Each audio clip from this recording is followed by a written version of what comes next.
How we doing, boys? Yo, it's Google time. It's been a while for the YouTube channel, but it hasn't been a while for me and creating. I still stream a full-time schedule. I'm only off 2 days a week, but a lot of real life things have been going on. I have a child on the way, but I do still stream 5 days a week, so you still check me out there.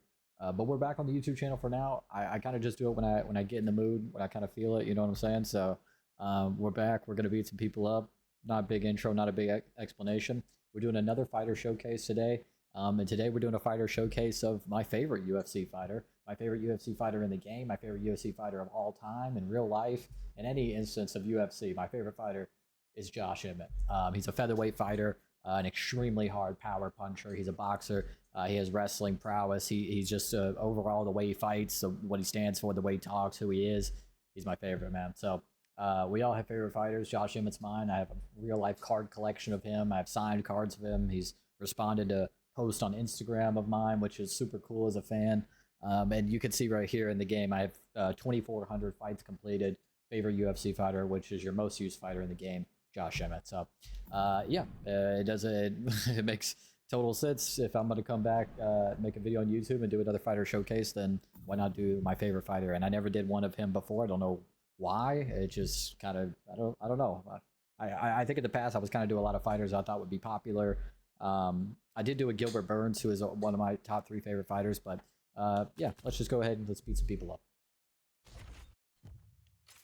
So real quick, I did want to show you guys some of the stats here for Josh Emmett, in case you don't use him in the game, and maybe you're using this video to kind of teach you a little bit about some of the fighters you don't use, or maybe some of the fighters you might think are bad, or you see other people use, and you're like, how does that guy knock me out with him? That guy sucks, or this or that.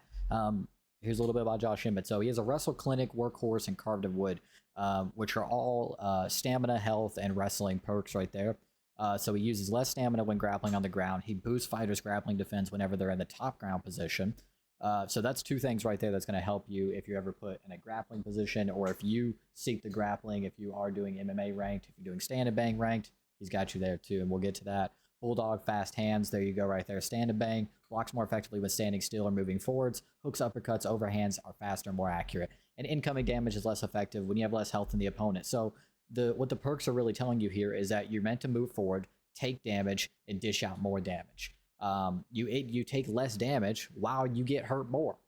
That's literally what Carved of Wood is. So that's it's telling you right there what you need to do. So you can see right here, 80 switch stance, so you only leave him orthodox. You do not take Josh Emmett southpaw. Don't put the left hand in the rear position. His right hand is the power hand. So never, ever put Josh Emmett southpaw. That's one thing a lot of people miss when you get taken down and you get put back on the feet, or you know, certain transitions will actually switch your stance without you doing it. And then before you know it, you're in, you know, southpaw, and your fighter is hitting for nothing and just, you know, not getting anything done. 100 punch power. So there you go. That's the secret ticket of Josh Emmett. And as you guys have seen, he has that power in real life. So, you know, it's not something that he doesn't deserve or something that he shouldn't have. There's a couple fighters in the game with 100 punch power. He's one of them, and he's one of the deserving ones for sure. His grappling, as you guys see there, is pretty decent all around. The only things that aren't very good are his submission offense and his bottom control. So he doesn't submit a lot of people. He's more of a ground and pound kind of wrestler. And then as you can see here, he has a pretty good cardio, a great chin at 94, good recovery, and everything else is pretty decent at just 90 overall in health. So with that, that's the stats. That's Josh Emmett. Let's knock some people out. All right, boys, first fight here in featherweight. We're just doing some typical MMA quick fight. When I'm doing the fighter showcases and just kind of explaining, showcasing things, I just kind of go into the quick fight so I can set it to featherweight specifically and, you know, get the fighter that I want for the video. Let's see who he's going to pick here. Calvin Gator, maybe. That was always a controversial fight for Josh Emmett. A lot of people think Josh lost. A lot of people think Josh won. You know, one of those fights, we've seen them, they happen every few months. You know, you have a fight that's like, some people say this, some people say that. All right, here we go, round 1. So the thing I'm always trying to do with Josh Emmett, okay, he doesn't want to touch gloves. One thing I'm always trying to do with Josh Emmett is just keep my boxing combinations consistent and wait for the openings, but use punches to set up the punch I want. So right there, I'm going to use the jab, maybe a straight after it, and to set up that uppercut or that hook that I really want. You know, the jab and the straight is nice, but it's this that I want. Hook afterwards. And you're always throwing 2s and 3s. You know, you never want to throw just one punch unless it's that overhand. I'm sure you guys know Josh Emmett has a great, great overhand.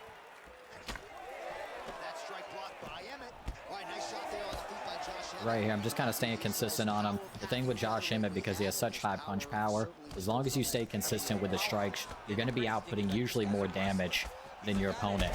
Just like that, one combo, and he is just wrecked. That was a 4-piece combo there. Mix of uppercuts, hooks. I think I have a jab in there too. And just like that, boys, Josh Emmett can put your lights out. Right there, counter right hook as he's coming in. He had low health.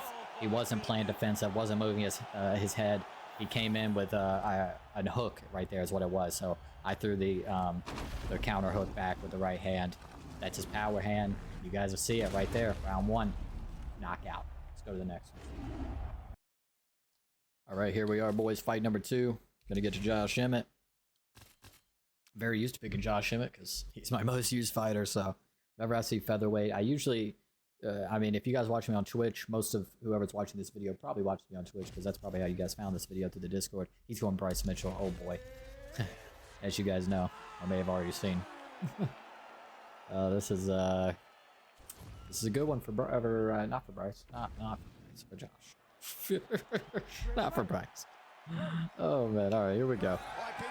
Our opponent's guy here, touch gloves. No one's touching gloves today, it seems. Yeah, he's coming out with some double hooks there. Backs off the block, double elbow, triple elbow.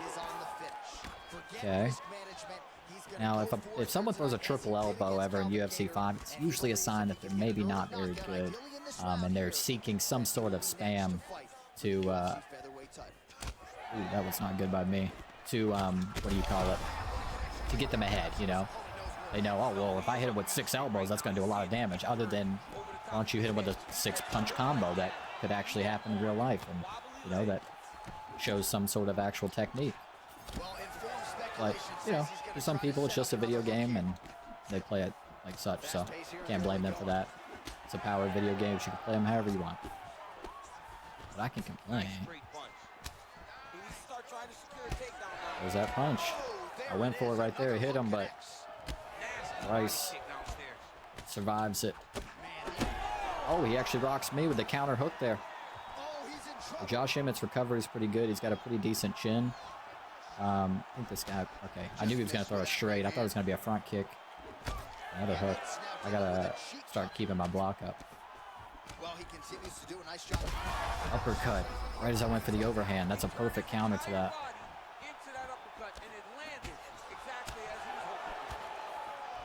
This one is not going too good for us, boys. I'm gonna stay consistent here, though. It ain't over until it's over with Josh Emmett.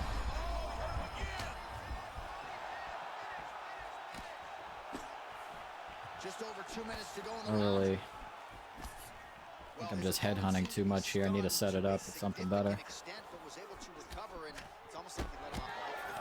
I don't know how that lands. There we go. Just keep him the pressure against the fence here. Keep him pressured. Break that block. Can't block everything. It's another thing completely to land a perfect shot, and that was a perfect shot. There's that overhand. Let's get him into a ground and pound here. Don't want to let him back up. This guy's throwing stuff that just gets you caught. And there's that ground and pound Josh Emmett stat right there. I showed he wasn't, and you saw in the stats, he wasn't very good with submission offense. So usually, if I take it to the ground with Josh Emmett, I'm just looking to ground and pound as fast as I can. And there's the overhand, just how he finished Bryce Mitchell in real life, although it wasn't quite the same as the Bryce Mitchell finish in real life. But yeah, that guy actually had me in trouble there. It's for some reason, it's the guys who practice really low skill techniques that throw me off, you know. I'm so used to fighting people who do really intricate shit that whenever I face someone who just, you know, throws hooks or just throws elbows, it's like it just throws me off sometimes. And I'm someone who personally doesn't practice, or not that I don't practice, I don't use the direct pull back to a counter. It's something personal to me and why I don't use it. I won't explain that here. If you watch my stream, you know why. But that's really the only counter for something like that usually, unless you're doing a duck counter or something like that. But the typical thing to do there would just be to pull hook or pull elbow there, but that's something that is not in my game, nor can it be in my game. So he was going to go Lerone Murphy, who is actually Josh Emmett's next real life fight, so that's something that I'm looking forward to as a Josh Emmett fan. But now he's swapping it up, it seems. Looks like he was going to go Max Holloway there for a second, and maybe Sadiq Yusuf. I don't know. This guy's just flying all over the place with his pick. Yair? Okay, Yair. You got it. He got it figured out. You got it figured out. All right, here we go, boys. Third and final fight of the video. Let's see if we can get another dub here. As you guys know from my past fighter showcases, I post every fight of the video, not only the wins, not only the flashy knockouts. I don't edit out the losses, so this guy knocks me out in 5 seconds, you're gonna see it. And I'll explain what I did wrong, because we all lose and you can learn from him. That was dangerous. Went to the body. He went for a knee. I want to eat a knee to the head. Going for a jumping switch kick there as I went in for the straight. I think I got the better of that. He's going for a lot of flashy, jumpy kicks here, which, I mean, as Yair does, but I went to the body as soon as he went for the uppercut. But what I'm thinking is that this is going to get him caught. Okay, he just changed his whole game up right there. I don't know if maybe he was just playing around in the beginning, but he was doing some, like, goofy stuff, like, oh, this guy might not be very good, and then he did some things that tell me this guy might be good. I don't know, I can't really tell, but, you know, he's throwing those jumping kicks, trying to land one of them. Just over 3 minutes to go. What a great job getting that kick to the target. Just trying to keep my boxing consistent, keep hitting his block. Just try and lower that block health. It's only going to help me. Hit him right there with the counter hook as he went for the overhand. Caught him with a hook there. Let's see if we can hit. And he quits out of the game on the first knockdown. Wow. Well, you know, that's the problem with not being able to pick your weight classes and ranked, and having to do quick fight. And quick fight, if someone thinks that you're better than them, they're just going to quit, you know? So, I mean, I guess you can count that as a KO, but on the first knockdown of the fight, for someone to quit like that, that's just weak, man. That's just weak. Weak-minded that a video game can get you pressed enough to just quit as soon as something doesn't go your way. But there you go, guys. That is the Josh Emmett fighter showcase. Hopefully you guys enjoyed it. Hopefully you maybe learned something about Josh Emmett, or maybe now you're going to go try Josh Emmett in game. Maybe you're not. Maybe you don't watch this video and you hate it. Who cares? I had fun making it. I'll have fun editing and posting it and looking back on it. So thank you guys for watching, and I will see you guys in the next one, whenever that is, and whenever I get in the mood again. Deuces.